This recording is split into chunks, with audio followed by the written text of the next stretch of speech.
The state of the current AAA market is absolutely horrendous, with many released games being unfinished, soulless messes that are just not enjoyable to play. Due to this, the indie market has been surging for the last few years, with tons of impressive games that really show off the creative talent that people have.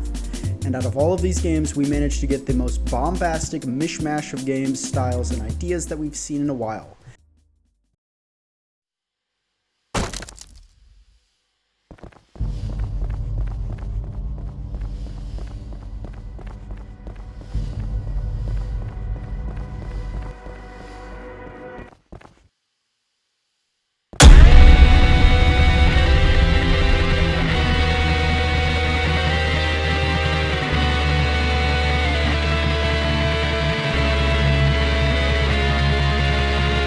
Ultrakill is one of those Quake-like games where you speed around at Mach 4, decimating all kinds of enemies and collecting an arsenal of weapons that the ATF would shudder to even consider. This caused it to gain a substantial following as it progressed through development, with a consistent, dedicated player base constantly experimenting and breaking the limits of the game. Meanwhile, the game was conceived by one person who created all of the early levels' designs, music, and gameplay with some help from friends. And while recently it has had numerous developers join the project, it all started with just one nerd wanting to make something fun. And something fun he did make, as Ultrakill features way too many things you're able to do. The game incentivizes utilization of your entire arsenal, and punishes you for not doing so. Well, if you're playing on anything above the easier difficulties, that is. And I'm no stranger to this game either, having completed the entire thing perfect up to this point in the hard difficulty, and even suffering through the majority of it on the hardest so far. Despite all this, the game remains relatively unknown in the face of a larger audience, not only due to the game's publisher, New Blood, not releasing their games on consoles most of the time, but also this incredibly high skill requirement.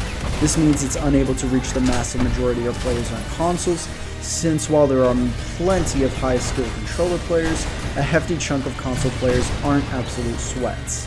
One of the things Ultrakill is also known extraordinarily well for is its soundtrack. Composed mostly by the lead dev himself with a few notable tracks from other artists, it combines a weird mix of breakcore, rock, electronic, and church into this insane package of action.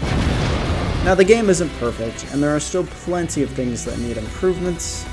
One of these things that I despise the most is the almost entirety of the water layer, since most of it does nothing but destroy everything you've learned about the mechanics up to this point, go against the mechanic you just learned, and make you want to cause destruction to the entire world via a crudely drawn anime dude.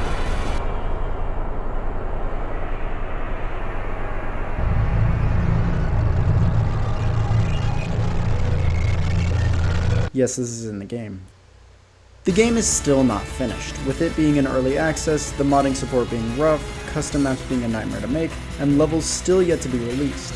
But it remains one of the most fun indie games currently on the market, and an absolute must-have for computer FPS games. So while it does have flaws, it is one of the most polished and enjoyable shooter games out there, and absolutely deserves more love and attention.